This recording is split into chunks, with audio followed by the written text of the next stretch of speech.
This is the Final Round Podcast, coming to you live from the FingerLakes1.com studios in downtown Seneca Falls, New York. And now your host, Chris Marquardt. Good afternoon, good evening, and welcome to the Final Round Drag Racing Podcast. Excited to have you along for the ride with us this evening. Coming to you from the North Park building here at Academy Square. Jason Oldfield is joining us remotely from the home office, and we're going to have to adjust that. Wow, that was lined up good a minute ago, but I don't know what you changed, but we just cut the bottom half of your face off. Brandon Terry is also joining us on the line as well. He's on to talk a little bit about the RVA list down in the Richmond area. But I guess some of the news dominating at least the national headlines quickly. Jason, Courtney Ford stepping away from the helm of her ride for the in the funny car ranks with NHRA. Yeah, that was news to me. I didn't know anything about that until you happened to mention it to me, 5 minutes ago? So, yeah, that was very surprising news to me, quite frankly. Oh, boy. This is trying to fix you. Now we got it a little bit better. Yeah, I was surprised. There wasn't any rumblings or any inklings about that was coming down the line. Going to stay with the company, and said that she's going to streamline a little bit some of her business dealings, keep some of her closer relationships, and beyond that, we'll see where 2019 takes her. Yeah, like I said, I'm just real surprised to hear that. I don't know if this is an issue where she's hoping to, or she's thinking about potentially having a family too, like her older sister did. I'm not really sure, but I will say that we've seen more of this recently with some of the, I guess we'll call it, kids, multiple generations in drag racing, where they're kind of getting out and getting back into the business side of things. So maybe it is just hey, it's time to settle down, and I've gotten I've done what I wanted to accomplish, and now I just want to go back to having a normal life. I don't know.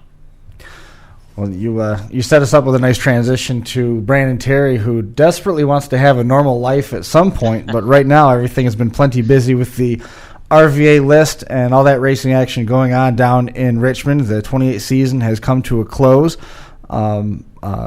Jason Blankenship coming away with the SS division number one spot on the list, and then Mike Ratliff coming away with the Ultimate Street number one spot on the RVA list from last year. All the schedule already mapped out for 2019. It has been a very, very busy offseason for you, Brandon, but, it's nice to be prepared, I guess. Yeah, we got everything in line. We're looking forward to the 2019 season. I guess just kind of to recap last season a little bit is nitrous cars are still dominating right now. Yeah. We did have a turbo car take the number one spot, but he did not hold on to it for very long. Jason Blankenship adjusted those jets, put a little bit more in it, and took that spot back, and Mike Ratliff marched up. He's been a solid competitor for years on the Ultimate Street list. He finally found the one thing that was kind of holding him back and made that adjustment, and he marched right up to the top. He's always been a real consistent racer, so it's good for him and good for Jason.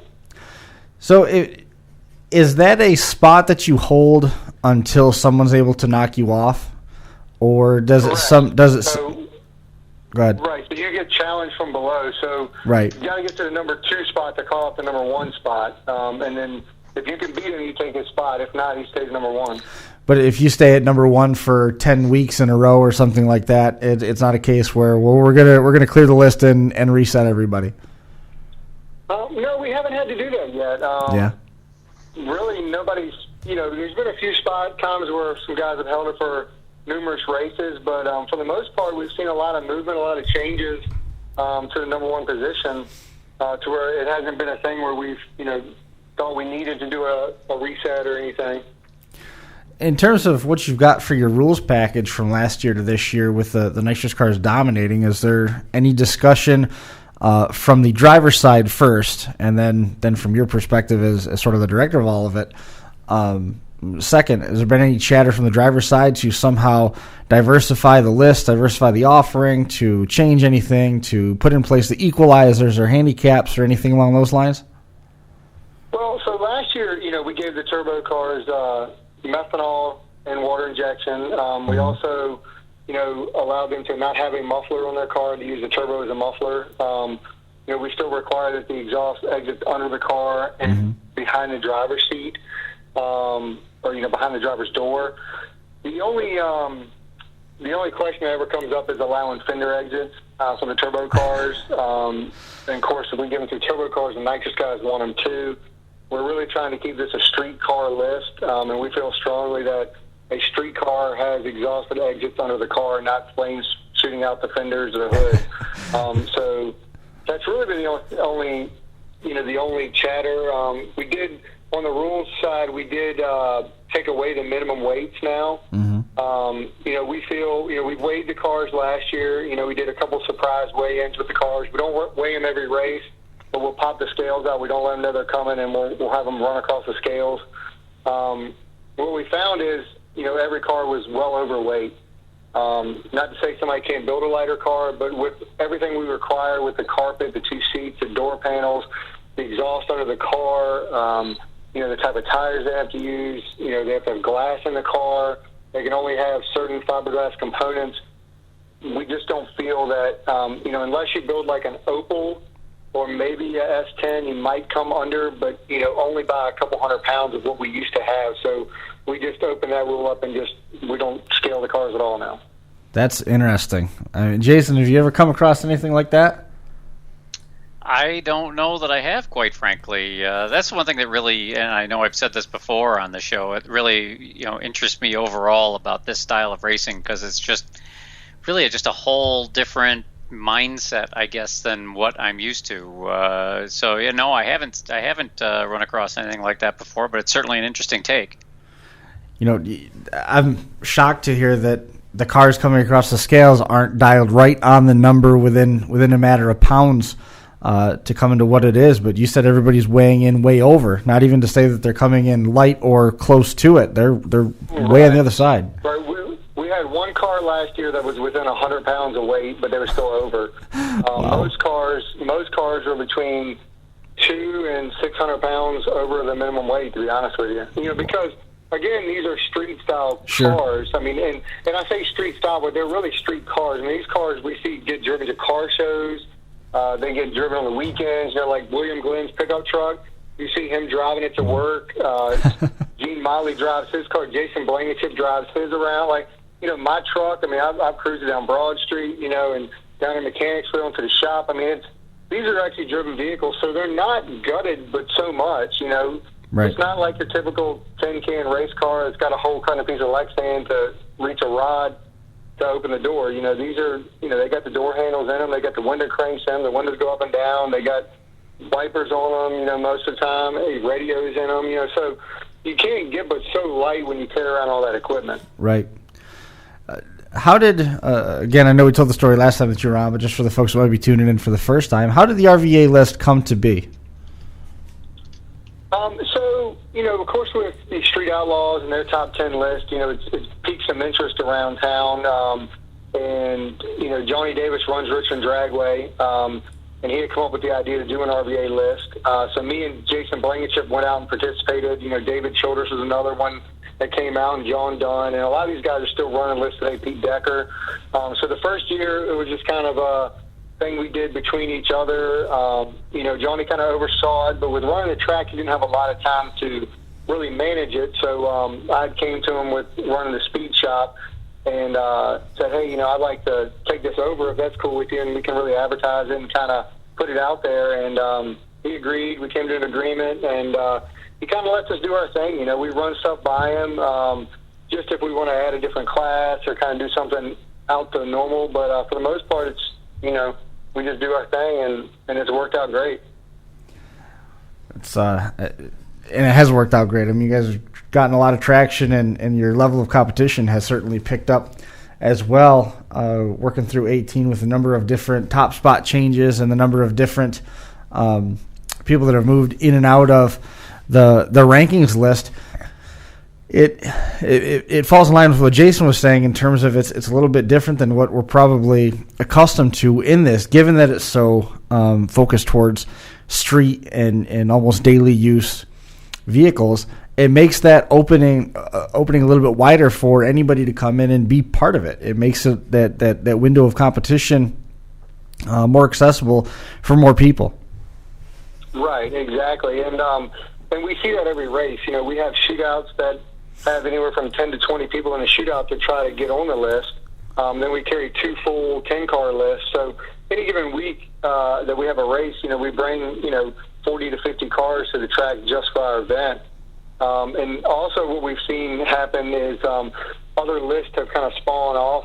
Oh, really? I don't want to say from ours, but kind of, with ours. Like Maryland, they have a no-clock street list. Now, they came down to our list shootout. We had a list versus list shootout last year where we had Maryland came with their list, Summer Duck came with their list, the 252 guys from North Carolina came with their list, and we had our guys there. Wow. And it was a huge show. I mean, we locked in, I want to say it was 150 cars. It was a lot of cars. I can't remember the exact number, but it was a ton of cars that came out. It was the biggest race that we'd seen at Rickey Dragway in a long time. I mean, we pulled people from states away. That's incredible. That's across how many classes?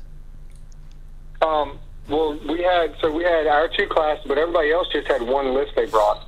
But what we allow them to do is they could bring their top 10 list, and anybody who had participated, tried out, or held a spot on their list did all during the year. So they could bring their 10 cars, plus if they could get 15, 20 more to go, they bring those too. That's pretty interesting. Now, I guess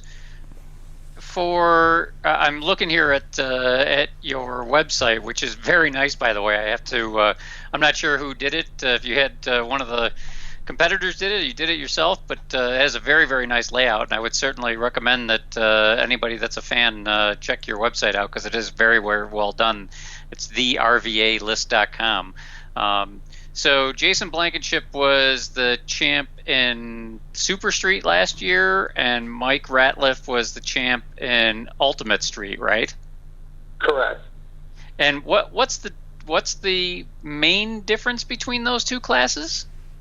Okay, so the main difference, the Ultimate Street is 1/8 mile and Super Street is 1/4 mile. Okay. Super Street has a little bit tighter rule package where you have to have windshield wipers. Every panel has to be inside the interior of the car. Kick panels, side panels, sail panels, headliner. You got to have carpet from, trunk to the front of the car. Like, it doesn't have to be in the trunk, but it has to go all the way back. Like, if you took the rear seats out, you have to have carpet covering the rear seat delete. Basically, it's a tight. You have to have a radio in your car that works. So it's a tighter class. That class, you have 3 cruises a year where they meet at the shop and they drive to the track, and then they race once they get there. Where the 1/8 mile class, we meet at the track and we race, and then you can challenge the person to a street drive if you put up $100. So the main split of the classes is 1/4 versus 1/8. And then the 1/4 mile class was designed to be more of a daily driver style class, where the Ultimate Street is more of like a kind of a weekend car, where you take it out to a car show or sure. You don't drive it as much, Yep. Now, I happen to go to your Facebook page very, very quickly as I clicked on one of the links from the web page. It took me to your Facebook page. And I see here a message from Jason Blankenship 11 hours ago saying, since turbo cars don't have to run a muffler, nitrous cars should get fender exhaust. So can I assume that that's one of the changes for this year? It is not one of the changes. We are not allowing fender exits or bumper exits. The turbo cars don't have to run a muffler. The turbo does quiet down the car dramatically compared to a car with no muffler, so it's just kind of a running thing where all the turbo guys keep wanting fender exits, and then so the nitrous guys say, if you give them fender exits, we want fender exits as well. But that's not happening as much as they complain and gripe about it. Like I said, again, when you see these cars go on a track, we want you to see a car that you can see at a stoplight driving down the street, and we just don't feel that a car with a header coming out the fender or a pipe coming out the hood is a car that you would normally see. I mean, if you drive that car around here and pull it next to a state cop, you are surely going to be towing that home. Right. Now, are you trying to, I guess, police and even out the performance between nitrous and turbo cars? I mean, usually this style of racing, you don't do that. Since it's, kind of, let's call it run what you brung, usually, organizations like this don't try and say, okay, if you're running a turbo, you got to be an extra 100 pounds heavier. But are you trying to do that? Right. So in a lot of classes, they limit the inlet size of the turbos. They limit the size of the turbine. They do different things like that. They do put weight penalties on cars sometimes. No, we're not. And honestly, a turbo car took the number one spot in Super Street. Jason took it back. So the turbo cars are mixed right in with the nitrous cars.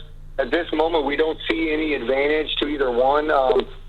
Honestly, you just use your imagination. The turbo guys, some of the guys complain, well, we're not coming out because we have our turbo up front and we can't run the exhaust, under the car because we need a 4-inch pipe, where we can just run out the fender. That's better for us. But, these guys need to start using their imaginations, man. They need to start putting the turbos in the trunk. They need to start putting the turbos under the car.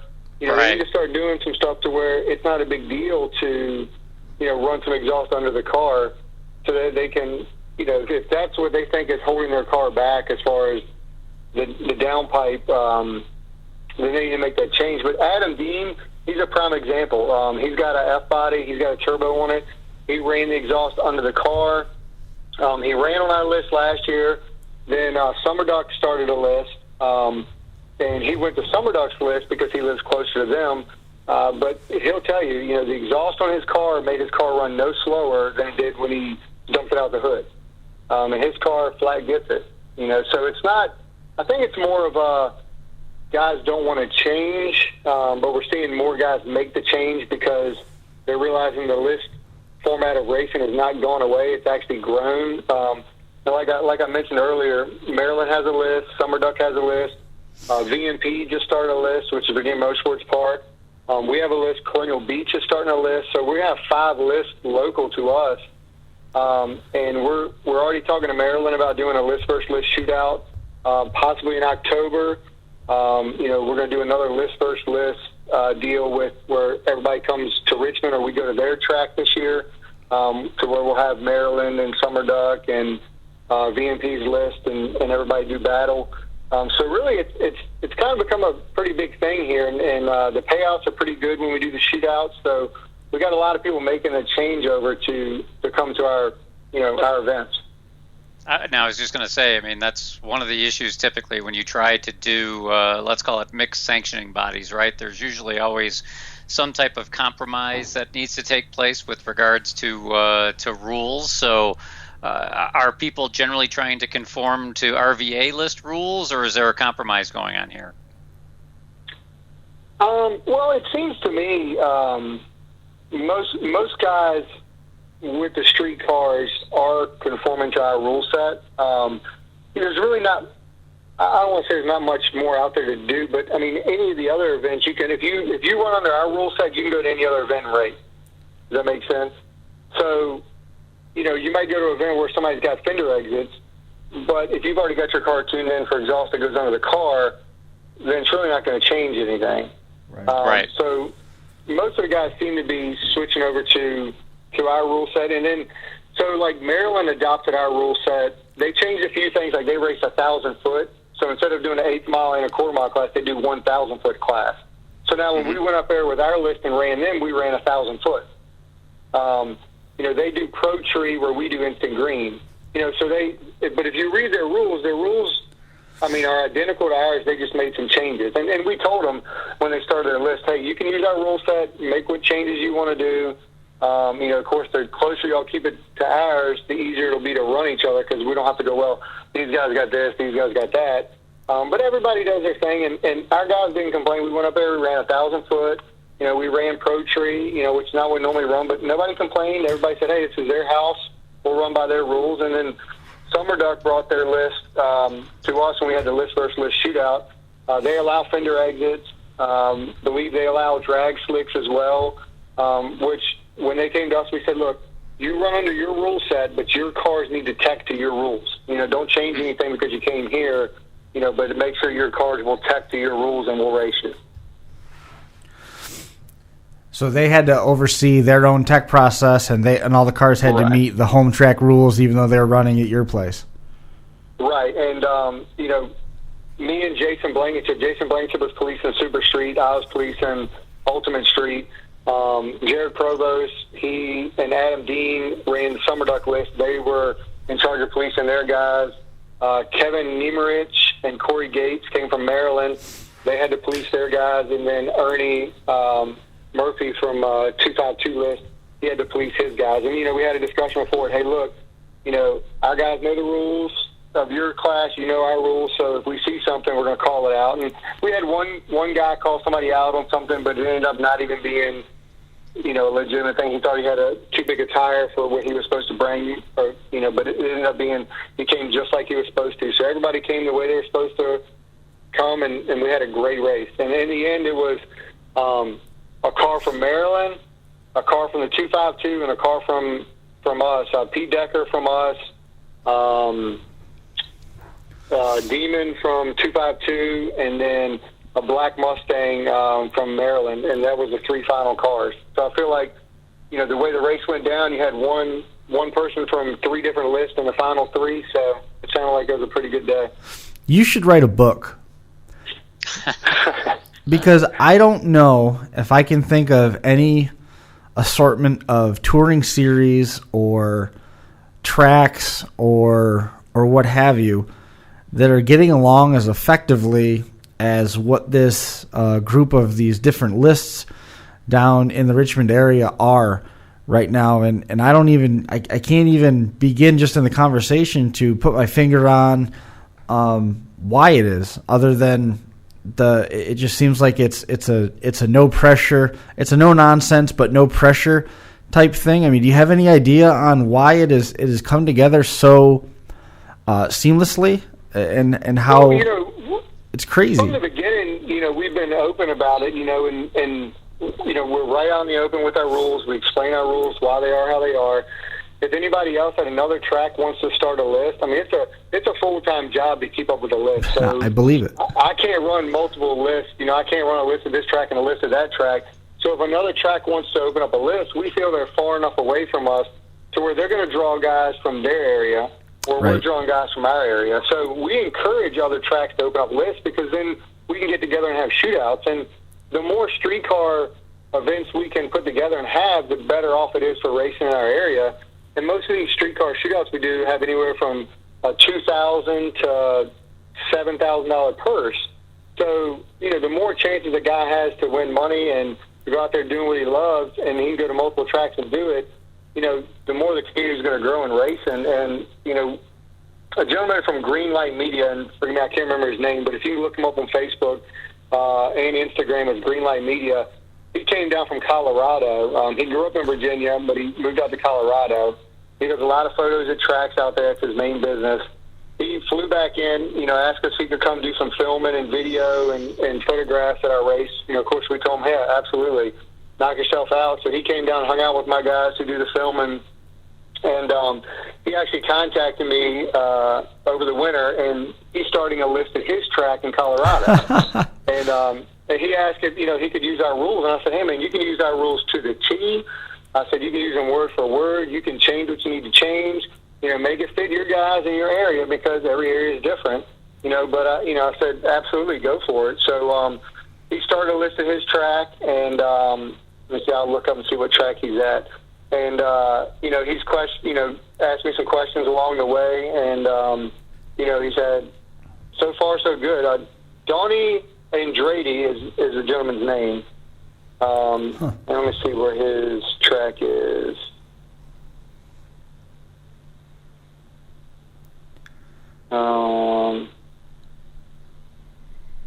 It's at Pueblo Motorsports Park.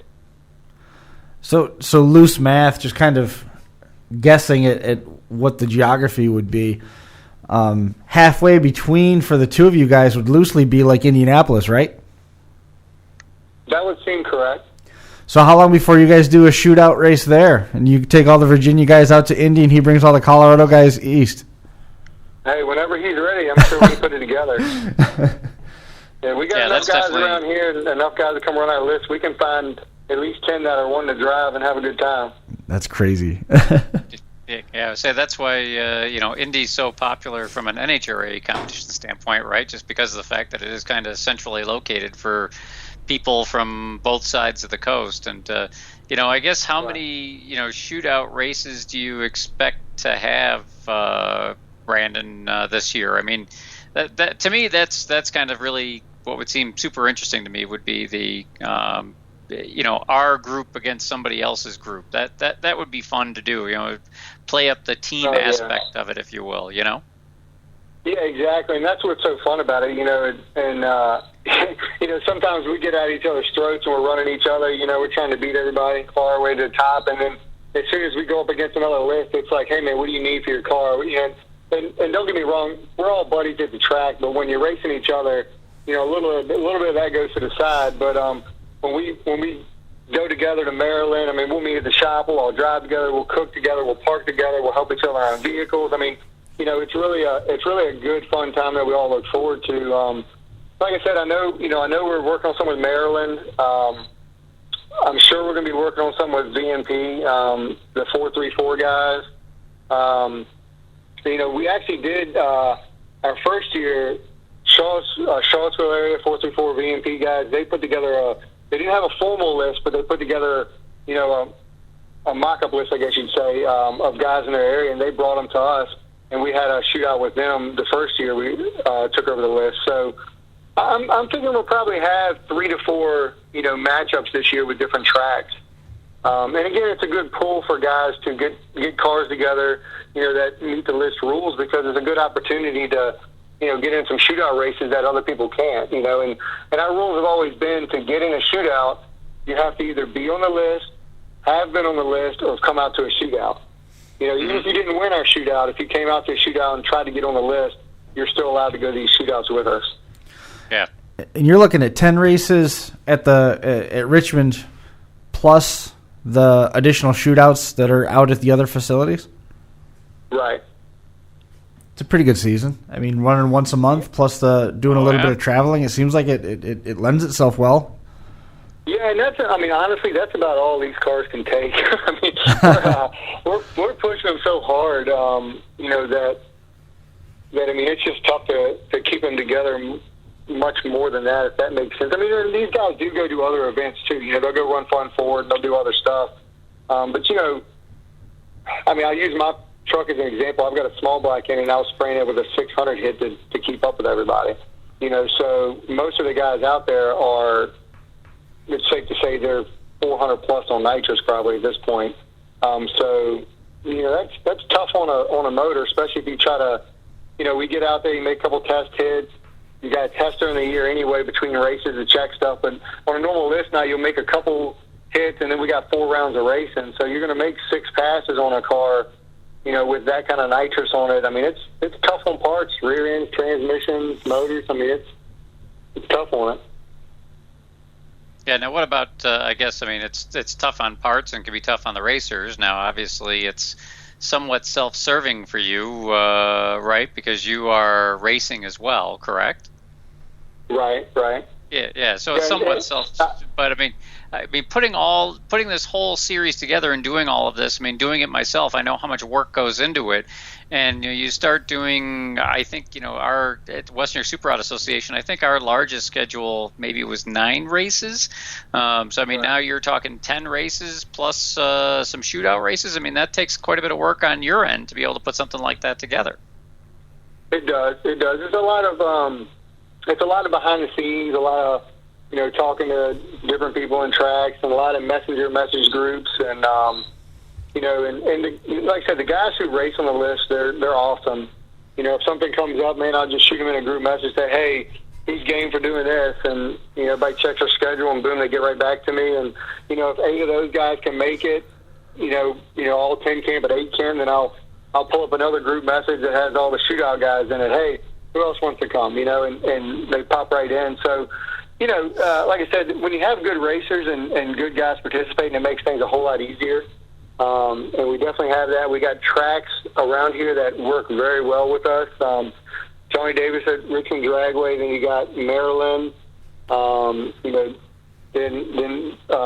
Virginia Motorsports Park just got bought out. I don't know the guy's name off the top of my head, but he's a long-time drag racer, so he's, very good with track prep, and he's looking to bring events in. Like I said, they started a list this year, so it does make it a lot easier when you work with good people, and I feel like we got a real good group of people around here to work with. It's all about it right there, is having the right people that are willing to do it. And, it sounds like the community that you guys have been able to build with this and the offshoots of it, it's only going to keep it growing and keep it going. You alluded to how people can get into other shootout events, and there's a process that goes into getting on the list, correct? It's not as cut and dried as somebody might think.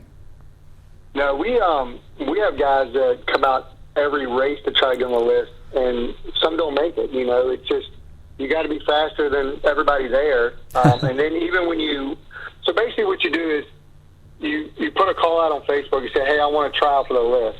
So you enter into the shootout. So we put your car on a flyer. You show up at the track. We tech your car. We call out for the first round of the shootout. So these guys for the first round of shootout, every list race, is anywhere from 10 to 20 guys, and they have to beat every car and be the last man standing, and then they get to call out the number 10 guy on the list. And just because you call out the number 10 guy on the list doesn't mean you're going to beat him. Right. So you can go through that whole shootout process, run 5 rounds, only to get beat your 6th round trying to get on the list. Right.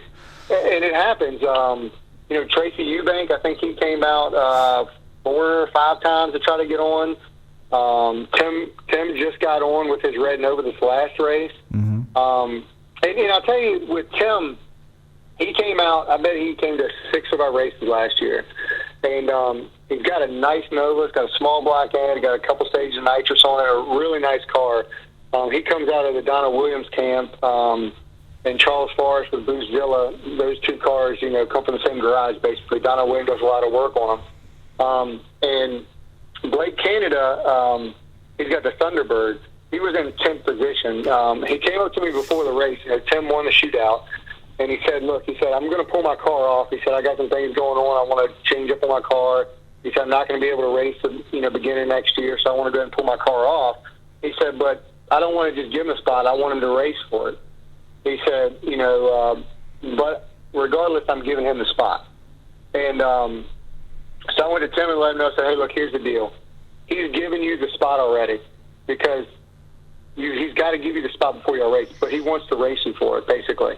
If you beat him, he's fine with it. If he beats you, you still got the spot. Right. But he wanted to race off the list, basically. And don't you know, Tim and him line up, and Blake goes, lets trans brake loose. He's got an all-motor big block Thunderbird against the nitrous small block Nova, and Blake Canada beats him. But he had already given him a spot. But basically, what I'm said all this to say this, Tim came out with 6 shootouts with a fast car. I mean, a nice fast car. It's clean, it's beautiful, it's put together well. He won the shootout, and had Blake not have given him the spot, he probably wouldn't have gotten it. Right. So again, these cars are really fast. You got to have really nice equipment. You got to keep your equipment together, and you got to be willing to up it every time you come out. And we're going to see that a whole lot more this year with the group of cars we got. Guys winning the shootout and not being able to get on the list. I think that's going to be a pretty common thing for each race. That because these guys that are on the list now, they're quick. They're real quick, and a lot of people take that for granted. It's easy to look at somebody going on the track and say, "Oh, I can beat him," but it's another thing to get out there and get door to door with him and actually beat him. What precipitated the list taking form? Was it a way to organize guys who were otherwise racing dangerously on the street? Was it something that had been in existence for quite some time in the wake of the televised list type programming that's been out there for a little while? How did everything come to be? I know you had mentioned that you had taken it over. Right. So a couple things. originally I think was kind of a spin-off of Street Outlaws, Right. Where, everybody's interested in the top 10 list, so it's kind of a, one of those things where, people would thought it would be interesting around here. Another thing, Friday nights had kind of died at our local track, it was a test and tune night, guys come out there and make passes, but it wasn't really interesting to go see and to go watch, so you don't have spectators come out to watch, you don't have car count come out, then eventually the trackers go, well, it's not worth us to run Friday nights. So the list was intentionally started by Johnny Davis, I think, to kind of drum up Friday nights. And it did it a little bit initially, but then once me and Jason Blankenship kind of spearheaded it and took it over from Johnny, it really took it to the next level. And through my business, I had a lot of contacts and channels to where we could do some advertisement with it. We could get some sponsors to help us out with it, and that really helped it to grow. But in the end, what we saw happen was guys who had kind of put their cars away and said, you know what, man, I go to the track, I make a pass, I go make a 10-second quarter-mile run. It's cool, it's fun, it's awesome, but I really don't need to go any faster because I don't have anything to prove. Well, now these guys got something to prove. So now they're making their cars go faster. Now they're doing work to their cars again. Now they're blowing the dust off of them and bringing Tracy Eubank. He's a prime example. I think his car sat in the garage for 5 years, and the list came out, and he's like, hey, man, I got a fast Mustang. Let me bring this thing out. Right. And my truck sat in the woods. Motor was in it, everything, and it just sat in the woods for 2 years, and the list came out. I'm like, well, hey, let me pull this thing out and do some work, And so it's given us something to do, and it's given us a reason to push each other to go faster, and it's worked. I mean, everybody is going faster now, and it's cool to see. How are the tracks in terms of the reception? I mean, I got to believe that Richmond is excited to have you guys there. I mean, you're running once a month for almost the entirety of 2019, so they know that there's some stability there, and you guys are drawing strong numbers. A couple of those races turned into shootouts where other lists come into town to compete, so that's going to give them a little bit of a shot in the arm as well. Right. No, it's the track has been super receptive. We actually got our own days, so we took it over. So it's 2017. We were with Test and Tune Day, so we were running our list and Test and Tune. Mm-hmm. Well, the list got so big and had so many spectators, so many cars coming out that the Test and Tune guys were able to make one or two passes a night, so they were kind of getting upset. So, we talked to Johnny, and we got our own standalone nights now. So the first race of the year is on a Saturday. They do it with a Test and Tune. Then the rest of the races throughout the year are our own nights. It's just RVA list guys come out. And then we do filler things in between rounds. We do like a pit car race. We'll do stuff with the kids. We'll do like foot races for the kids. We'll hand out T-shirts. We'll do things like that. So it's been very receptive. The spectators have come out. And what we've seen happen is, people have picked favorite drivers. All the cars are getting shirts now. Like Gene Miley has his Purple Rain shirts. Chuck Alders has his 804 Chuck shirts. I've got tow truck shirts. Richard Tillman's got his cotton shirts. So, everybody's going to everybody's trailers. They're buying shirts, and you see people walking around with, Richard Tillman shirts on or Boozilla shirts. So it's cool. Now we've got more of a following of the drivers and less of a following of the series, if that makes sense. Oh yeah, they come out to the list to see the races, but they're coming to see the drivers, right? Which is really cool. I mean, did you ever expect it to? It was 2017 that you took this over. You're not even. You've just wrapped up your second season. Did you ever expect to see the type of growth? We always knew it could be bigger than it was. We took it over, right.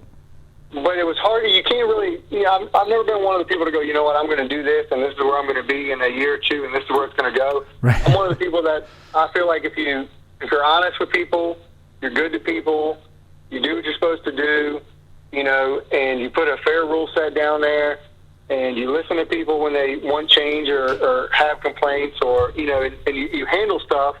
And we've had, just like any racing series, especially a heads-up racing series, you have complaints, you have issues, you have arguments, you have disagreements, you have things that happen that people don't like. We've always been right in the open with everything. We'll pull everybody in and say, this is why we're doing this, this is how we're doing it, we're re-racing this, we're not re-racing this is why, this is how we did it. and I've always felt that way. In business, it's been the same way. If you're fair, honest, and open with people, things tend to grow in a good direction. And that's just how we've run this. And we've never really looked to set any records or to be here in 5 years or here in 10 years or here in 4 years. We just kind of plugged along at it, and what's kind of come down the alley has come down the alley, and we've been very happy with it so far. What do you get for finishing the year in the number one spot on the list? Bragging rights. See, Jason, can you get your head around all of this that's happening? I mean, it's just crazy when you think about what the battles that we've got up here trying to get any of this stuff to work and be effective and drawing cars, et cetera, et cetera. And, it's not even like they're fighting for a points fund at the end.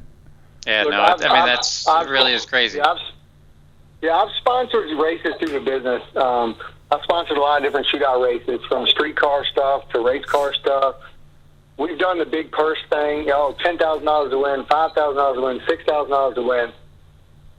It doesn't work. It does. Now every now and again you have a big race somewhere and a bunch of people show up, but for the most part, people want to race for a reason, not just for money. Right. And for the list, you are the fastest guy in the 804. Plain and simple. You're the fastest street car guy in the 804. And nobody can take that away from you when you're number one.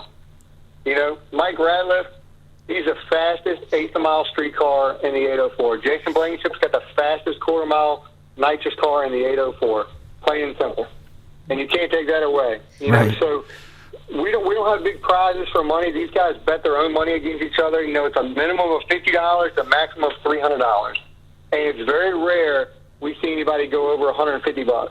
Again, it's not about the money. It's about, I can drive better than you. I can tune better than you. My small block will beat your big block because I know what I'm doing and you don't. You know what I mean? That's what it is, and that's what draws the people out. It's the recognition, to be honest with you. Everybody wants to be recognized for their hard work. And make no mistake, keeping these cars going as fast as they are, it's hard work. These guys work 40-hour weeks. Most drag racers I've ever met work a 40-hour week, and then they work a side job, or they fix cars at home on the side, or they do electrical work on the side. They work 60 to 80 hours a week most of the time to pay for these cars and be able to do something they love and still provide for their family. So they want to be recognized for what they do, and they should be. You had mentioned that the Maryland track runs at 1,000 foot versus you guys in Richmond running the eighth and quarter mile distances. Is that just basically because that's what the track space allows, or was there a reason that they went with 1,000 foot? I think it's a couple of different reasons they went 1,000 foot. I think they do that to kind of differentiate themselves from other lists. Sure. Two, Maryland has a lot of turbo cars. It's very saturated with turbo cars in Maryland. I think, probably 75% of the list are turbo cars. So it gave, the turbo guys always say, well, we need a little more extra room to kind of get spooled up and get going. Mm-hmm. So the nitrous guys say, we get it out the gate, so eighth of mile is fine with us. So I think 1,000 foot was more of a compromise, saying, hey, look, we're going to have one list, but we're going to do 1,000 foot. That way, the turbo guys get a little something, the nitrous guys get a little something because you're not going all the way to the quarter, and it just worked out for them. And when we went up there with our cars, man, we had a blast. 1,000 foot was fun. Right. We enjoyed it, and who knows? Maybe one day our quarter mile class might go 1,000. We never know. And the only reason I say that is these cars have gotten so fast that Jason Blankenship's pulling his parachute every pass. To slow his car down. So it's going to get to a point where we may have to dial them back to 1,000 foot just so they have a little more room to shut down. Because we don't have a ton of room at Richmond to shut down. Right. We got enough, but not a ton. So as they keep getting faster, it's going to get a little bit tougher to roll them down, I think. Are you guys? Is this a balloon?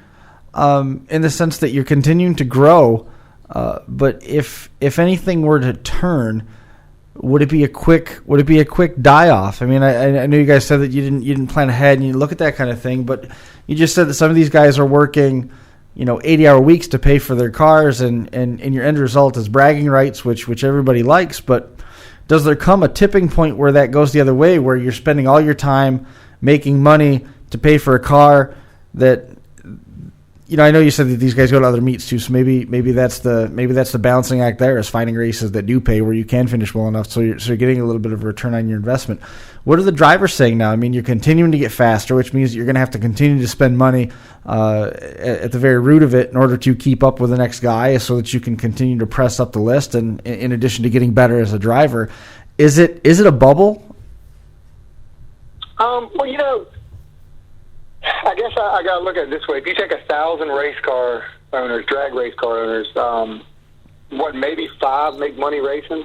Sure. You know what I mean? It's not really a sport you're going to make money racing. You're going to do it because you love it, because it's a draw to you, because it's a adrenaline rush, just because you've grown up with it, And right. Most of these guys you see out here, their dads worked on cars, they race, their grandpa raced, it's more of that's what we do, because we don't hunt. And some of my guys do hunt, don't get me wrong, but, you've got a different class here. Some guys who hunt, some guys who do sports, some guys who do racing, and it's just what we do. We race, and, again, it's not a money thing to most of us. You're only on this earth for a short amount of time, so, you take care of your family, and then your leftover money you can play with, and that's what these cars are. And as far as, the series, kind of being a balloon, every series runs its course, you know what I mean? So I don't know whether it's 5 years, 10 years, 20 years, not really sure, but, everything kind of has that peak, and then it kind of comes down, and then some get revived again and some don't. And, I'm not sure where this one ends, where it goes, but, that's really not the concern, I guess you'd say.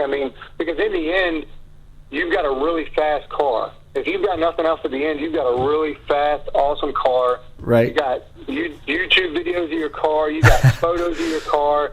You got memories that are going to last a lifetime. You got fans walking around with a picture of your car and your name on their back. That's right. A pretty your awesome feeling. On their shirt, and they're buying it from you. They want to buy it from you. You know what I mean? Right. It's cool, man. You don't get that bracket racing. I agree. So it's just a different kind of thing, man. You walk into a store and then you see your car on the back of somebody's shirt and it's like, man, that's cool, They care enough about my ride and what I'm doing and how I am as a person to want to buy a shirt and wear it around. That's, so again, the money is really not, and again, we've shown that time and time again that the purses don't bring the car counts. Right. It's the recognition, man. It's the bragging rights. It's I'm faster than you, and like I said, we'll see where it all goes, and sure. We'll see where it ends. But a lot of my guys from the list are planning on running drag week, because it's on the East Coast this year. So, a lot of these guys wouldn't be in a position where they could run drag week or be competitive if it wasn't for them running the list and being pushed to go faster. So again, that's a positive thing that came out of the list as well. We're going to have a lot right. of local fast guys that are running drag week. You guys have caught lightning in a bottle, and in terms of the longevity and everything, it doesn't seem to be like there's any real end in sight at all. The rate at which you guys are growing and the rate at which things are expanding in your area down there in Richmond, Virginia, and some of the other tracks that are starting to jump on board and host their own lists, especially with the way the rules are staying so uniform. The sky's the limit to this, and I think that's one of the markers of your success right now. And Jason, being a promoter yourself, you can kind of follow along with this. As we talked earlier about there not being a whole lot of it's not the same pressure with it. The reward is the bragging rights. So you don't feel pressured into having to spend the money. You want to spend the money because you want those bragging rights. You're not worried about the point money at the end. You're not worried about making sure that you make every race and things along those lines. It's just it's a self-motivator. Right. And then it's not only just for you, like your friends want to see you do good too. There's nights I'm working on my truck at 2, 3 in the morning and, Ron Clary comes over and Jason Blankenship comes over and, everybody comes over to help me out, and they want to see me hit the track. They want to see me do good. They want to see me take that next spot. Well, you got to call out on him. You've got to be ready, and we all do the same thing, Jason needs a hand. I'll go over and help him out and you see Gene Miley helping people out. It's just a big thing because everybody wants to see everybody do good. and they also say, man, I want you to beat that car because he beat me, or you know what I mean, or right. you know, like he said he was faster, and there's ain't no way you're going to show him that, you know. And so it's, you know, it's fun stuff, man. That's what's so good about it, man. It's just a bunch of guys having fun and wanting to go fast, and so far we've done all of the above. Yeah, I guess I was gonna comment that, you know, we're talking about, you know, whether this was a balloon or not. It's like, you know, in the end, nobody's forcing these guys this style of racing, right? I mean, there are other options. If you want to go out to Richmond Dragway, you can just be a bracket racer. So in the end, I mean, yeah, certainly what I see is that, yeah, you'll have some guys that come and get frustrated and figure that they can't just continue spending the money that they can, and they'll go back to bracket racing or doing whatever. Maybe they'll quit completely. I mean, that happens all the time in racing, right? You get guys that, what's so great about our list is, you can come out to compete. You can get in the shootout, and it does not cost you a dime. You're going to pay your normal track entry fee, which is, I think, $20 to race or something. But we don't charge you a single dime to get in our shootout to try to get on our list. So we're the only you know, event going on those nights. You come out to a great prep track. You know, you get to make as many test passes as you want, and you get to run the shootout. If you get knocked out the shootout, you still get to test all night. But we don't charge you any entry fee to get in our shootout. So even if you know your car isn't, you know, X-Fast car, because I can't say the times, of course, but, you know, even if you know your car isn't up to that caliber, you can still come out. You can still get a shootout. And let me tell you something. Those guys come out who think they don't have a chance.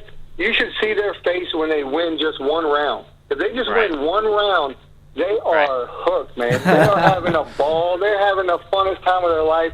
I'm telling you, so I tell everybody, man, just come out to a shootout. It's free. Just pay your entry like you're going to pay anyway to track. Put your car out there, man. You never know what's going to happen. You know, the guy beside you might knock his tires off, or he may have said he's faster than you, but he may not be. You know what I mean? And like I said, you win one round. I mean, John Mankia, he's number 10 on our Super Street. He came out and ran Ultimate. He came out to almost every race. He didn't win a single round all year in Ultimate, okay? So he finally, you know, put everything in his car, a radio, you know, all the panels back in it so he could go over to Super Street. He won his very first shootout and got on the Super Street list. That man was so happy. I mean, you should have seen him jumping around in the pits. And, I mean, he was having a blast. But, you know, like I said, just come out. It's free. Right. Come on out, have fun, man. If you need help, we'll help you. I mean, I don't know how many times that guys come up to me and go, man, I got to run next round. I'm out of nitrous. Here, man, take one of my bottles. You know what I mean? Go make a pass. I mean, the 252 guys come up from North Carolina. Man, I lend out 3 of my nitrous bottles. You know, just let's go. Let's keep racing, man. We want to see cars going on the track. So, come on, you know, I'm curious, you know, with the list the way that you have it, and, you know, having now the Facebook page as well to go along with it. Now, I don't know if the Facebook page is open to comments from people who just like the page or they have to be competitors. But, you know, certainly I would expect that on the message boards you're going to see, you know, all sorts of people, you know, calling other people out and saying, yeah, my car's faster and doing that type of stuff. I mean, that happens all the time. But I guess how often is it, because of the accessibility of really your list, do you see somebody, you know, calling somebody else out and that person does actually show up at the track to compete? It's haven't very much, to be honest with you. You know, guys will get on the Facebook page and, you know, they'll, oh, man, I'm fast. You know, I got a faster car than you. And you know, they'll say, hey, man, just come out. Just come on out and show us. Show us how fast you are. You know, we'd love to have another fast car out there. Come on. And, you know, to be honest with you, most of the people who came out have Gene Motley. Love Gene Motley to death. Gene Motley's got that beautiful 69 purple Camaro. He got on there and, you know, we required, you know, exhaust go past the door. We required carpet in the car, all this stuff. You know, he got on there, and God bless him. He, I don't know why you got to have carpet to run. I don't know why you got to have. I don't know why you got to have tags on your car. I'm like, well, Gene, you said you got a street car. You ain't got tags on it. I mean, if you ain't got tags on a street car, it ain't a street car. So anyway, we gave him heck, man, for half a year. Well, guess what? He finally put carpet in his car. He finally put tags on his car, and he has enjoyed that car more in the last year and a half than he has ever had since he owned it. I guarantee that, and you can ask him and he will tell you that. And but the same thing, he got on there and was, you know, talking some mess online, and we basically shamed him to coming out. Said, hey, man, look, do what you got to do to run that car, because, and at the time, my truck was not that fast. Man, I swore up and down I'd beat him up the track and down the other, and I knew daggone well I didn't have a chance in the world to beat him. And I finally talked enough mess where he made his car legit, and he come out and came out to the race. And, man, me and Gene are good friends. We were messaging today, man, back and forth. But it was worth every hour of time he put into that car to get it compatible for the list rules. And, man, he made it all the way to number 1 in the last race. And Mike Ratliff took the spot back from him, so he's sitting at number 2. But, again, you want to see another happy man? Play back some of that video from the last race. Gene was ecstatic with what he did with that car. Yeah, and that's super cool. And again, the accessibility of the list itself or your series, I guess, is super cool. Just because you can come out on the night that you guys are running and basically, let's call it, try out for the list. It's not a closed invite only type of environment like so many of these types of lists are, if you will. Really, I almost equate them to car clubs. It's like, you have to be a paying member essentially to be on the list car club, and if you are, then great, you're in. But it's great that you really open it up and welcome outside competition to come out as long as you meet your rules and requirements. Right? Come on, bring your car out. Right. Yeah. Give it a try. You don't have to be from an area code. You can be from Donald Williams, he's with Tim and Charles Forrest. They come out of Newport News, which is almost in Virginia Beach, to compete with us. Adam Dean was coming down from almost Maryland to race with us. You can come from anywhere. As long as you sit like us, as long as you meet our rules, you're more than welcome to come out and race with us, man. And we'll embrace you with arms wide open, man. I mean, we just want, good races and, fast street cars, and that's what we get every event. Now, I'm assuming that to move up the list, it's kind of like the standard list racing, you have to beat the guy in front of you type of thing? Absolutely. Yeah, you got to call him out and you got to beat him. All right, so I guess where are you on the list right now? I have pulled my truck off the list. Actually, I went to the list versus list race in Maryland, and at the time I think I was 8th on the list. When I went up there, and I broke the motor pretty good up there. So I just went ahead and pulled my truck off the list. Yep. Knowing we were going into the last race, I didn't want to hold anybody up. I didn't want to have a broke truck holding a spot when, 2 guys could get on, basically. So I just went ahead and pulled it off, and the guy who had won the shootout, who was waiting to run the number 10 guy, he got on the list. And then whoever was going to win the shootout that night got on the list as well. I'm confident in my setup. When I come back, I'll get back on the list. I have no question about that. So I just pulled it off. That way everybody else could get on who was, trying. Yeah. So for 2019, do you have to race? You have a list of 10 guys that are officially on the list. Right now, you pulled your truck off, so you're not officially on the list at the moment. Do you have to do a race off to be able to call out that number 10 guy? Yeah, so when I bring my truck back out, I'll have to enter in a shootout. I'll have to win the shootout, and then once I win the shootout, I'll have to call the number 10 guy out. So I got to go through the same process everybody else does. You got to take the long road around. Yeah. In the last shootout I came, so I pulled my truck off at the beginning of, or the end, so in 2018 I didn't start off on the list. My truck was apart. I came back, did a shootout, won the shootout, got back on the list, and I had to run 5 rounds in the shootout and then beat the number 10 car to get back on the list. Mm-hmm. That's a lot of racing just to get yourself on the list. Right. For what we're doing, it's a lot of racing. And, depending on who you draw, because we just draw cards, you could either get, you could get maybe a duck one round, or you can get all killers every round. You just don't know who you're going to draw. And some of the guys you think were a duck, they ain't a duck no more, and you didn't realize it until you got next to them. So you just have to pretty much push it every round in the shootout, and try to keep it together and be smart. If you got somebody by a little bit, turn the kid off or, 2 and, ease into it. But most of the time you're pulling killers, then you gotta run that thing.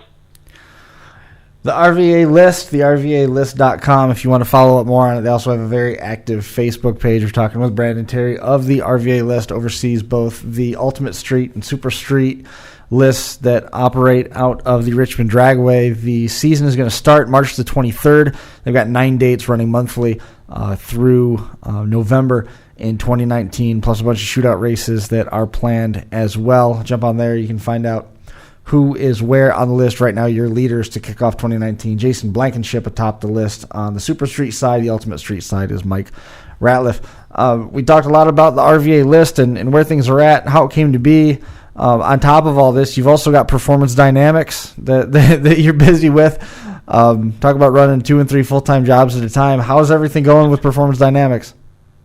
Yeah, we're rocking and rolling. We're coming out of our slow season now. Guys are starting to get geared up, start working on their cars again. They got past Christmas. Now we're coming up on tax returns if they have a government back up, I guess. Right. But everybody's starting to work on their cars again now, so we're starting to get geared up, get busy, and yeah, we're rocking and rolling, man. I still can't believe the amount of time and effort you put into this, and it's starting to show the rewards for your effort with all the other lists that are getting picked up and the number of shootout races. It's awesome to see this thing continue to grow. Yeah, and again, I can't, Jason Blankenship has helped me a ton, with the list. He ran Super Street for me last year.